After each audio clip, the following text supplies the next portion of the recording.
Hi friend, जय श्री कृष्ण। आज આપણે ખીરામાંથી પેંડા બનાવવાના છીએ। જ્યારે ગાય અથવા તો ભેંસ જ્યારે બચ્ચાને જન્મ આપે છે ત્યારે જે દૂધ આવે છે તેને આપણે ખીરું કહીએ છીએ।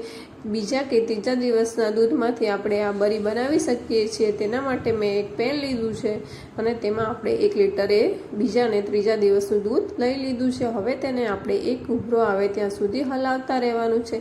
એક ઉભરો આવે તમે જોઈ શકો છો, એક ઉભરો આવશે એટલે તમારું જે દૂધ છે એ ઘાટું થતું જશે અને પાણીનો ભાગ છૂટો થતો જશે અને માવો અલગ પડતો જશે। જો તમે જોઈ શકો છો કે આપણું પાણી અલગ થઈ ગયું છે અને માવો પણ અલગ થતો જાય છે। હજી થોડી વાર આપણે એને હલાવવાનું છે એટલે માવો સરસ છૂટો થઈ જાય।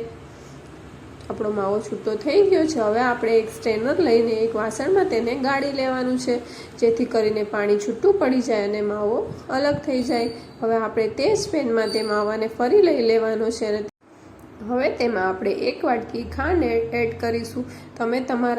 તમે જે રીતે ગળ્યું ખાતા હોય તે પ્રમાણે ખાંડનું માપ એડજસ્ટ કરી શકો છો। અમે ઓછું ગળ્યું ખાઈએ છીએ એટલે મેં ખાંડનું પ્રમાણ થોડું ઓછું રાખ્યું છે।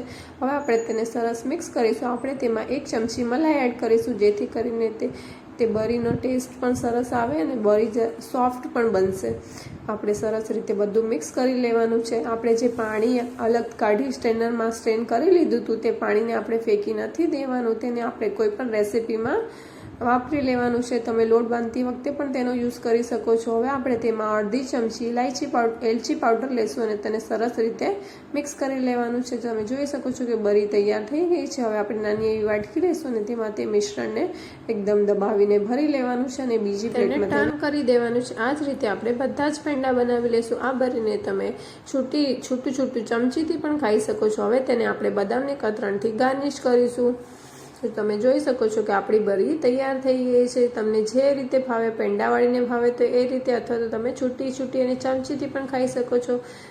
જો તમને મારી રેસીપી ગમતી હોય તો મારી ચેનલને લાઇક, શેર અને સબસ્ક્રાઈબ કરવાનું ભૂલતા નહીં। Thanks for watching.